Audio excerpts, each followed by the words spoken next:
పూలే front నుండి ఒక delegation అంతా కూడా పెద్దలు గౌరవనీయులు 45 సంవత్సరాలకు పైచిలకు మరి బీసీ ఉద్యమాలలో బహుజనుల ఉద్యమాలలో ప్రజాస్వామిక ఉద్యమాలలో అన్నిట్లో కూడా ఉమ్మడి ఆంధ్రప్రదేశ్ మొత్తం కూడా 50 మంది ప్రజలు గుర్తుపట్టేటటువంటి నాయకుడు గౌరవనీయులు పెద్దలు ఆర్ కృష్ణయ్య గారిని మరి మేమందరం కూడా యునైటెడ్ పూలే ఫ్రంట్ నుంచి తెలంగాణ జాగృతి నుండి కలిసి వారి మద్దతు కోరడానికి ఇక్కడికి రావడం జరిగింది. మీకు తెలుసు గత 2 సంవత్సరాలుగా కూడా మరి కామారెడ్డి డిక్లరేషన్ ఏదైతే కాంగ్రెస్ ప్రభుత్వం ఇచ్చిందో దాన్ని అమలు చేయాలని చెప్పి మేము పెద్ద ఎత్తున పోరాటం చేస్తూ ఉన్నాం. అందులో ప్రధానమైనటువంటి అంశం 42% రిజర్వేషన్లు బీసీలకు ఇచ్చినాకనే లోకల్ బాడీకి వెళ్లాలనేటటువంటి అంశం.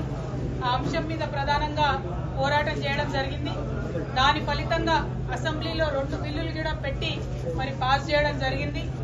ఇవాళ అసెంబ్లీలో బిల్లులు పెట్టి పాస్ అయిన తర్వాత కాంగ్రెస్ పార్టీ రాజ్యాంగంలో ఉన్నటువంటి ఆర్టికల్ 243 క్లాజ్ డి ప్రకారం గవర్నమెంట్ ఆర్డర్ అంటే జీవో ఇచ్చి 42% రిజర్వేషన్లు ఇచ్చి ఎన్నికలకు వెళ్లేటటువంటి ఆస్కారం ఉన్నది.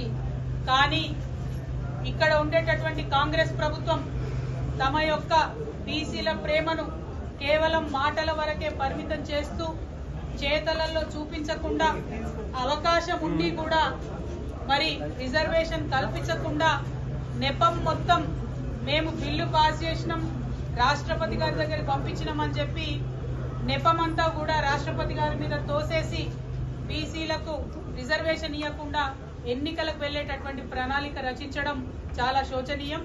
రేపు కేబినెట్ సమావేశం జరుగుతున్నది. ఆ కేబినెట్ సమావేశంలో లోకల్ బాడీ ఎన్నికలకు సంబంధించి మరి నోటిఫికేషన్ ఇస్తారని చెప్పి ప్రభుత్వం లీకులు ఇస్తున్నటువంటి సందర్భాన్ని చూస్తున్నాం. మరి అందుకోసమే పెద్దల కృష్ణయ్య గారిని కలిసి ఈ యొక్క ప్రజా వ్యతిరేక విధానాన్ని తప్పకుండా మనందరం కలిసికట్టుగా ఎదుర్కోవాల్సినటువంటి అవసరం ఉన్నది. రాష్ట్ర కేంద్ర ప్రభుత్వాల మీద ఒత్తిడి పెంచాలంటే ప్రజా ఉద్యమాలే దానికి మార్గంగా కనిపిస్తున్నాయి. మరి రేల్ రోకో అనేటటువంటి నినాదంతోని ఔరేక్ దక్కా బీసీ బిల్ పక్కా దానికోసమే రైల్ రోకో చేయాలనేటటువంటి ఒక మార్గాన్ని ఎన్నుకొని పెద్దలు ఆర్ కృష్ణయ్య గారి మద్దతు కోరడానికి తెలంగాణ జాగృతి తరఫున నేను యునైటెడ్ పూలే ఫ్రంట్ తరఫున కన్వీనర్ శివశంకర్ గారు మరి మొత్తం అన్ని డెలిగేషన్ గా కూడా అందరం కూడా వారి దగ్గరికి రావడం జరిగింది. మరి వారిని మేము రిక్వెస్ట్ చేస్తా ఉన్నాం, మీరు ఇన్ని సంవత్సరాలు ప్రజా ఉద్యమాలు నిర్మించడం వల్ల ఇప్పుడు ఏ పెద్ద నాయకుడిని చూసినా ఆర్ కృష్ణయ్య గారు ఉత్తరం ఇస్తేనే మేము హాస్టల్లో చేరి చదువుకున్నామని చెప్పేవాళ్ళు ఈ రాష్ట్రంలో ఉమ్మడి రాష్ట్రాల్లో అనేక మంది నాయకులు ఉన్నారు. మరి అటువంటి నాయకులు ఉన్నటువంటి సందర్భంలో మీరు ఒక్క మాట చెప్పి ఈ ప్రజా ఉద్యమానికి మద్దతు ఇవ్వవలసిందిగా మిమ్మల్ని కోరడానికి ఇక్కడికి రావడం జరిగింది. పెద్దలు ఆర్ కృష్ణయ్య గారిని మాట్లాడవలసిందిగా నేను విజ్ఞప్తి చేస్తాను.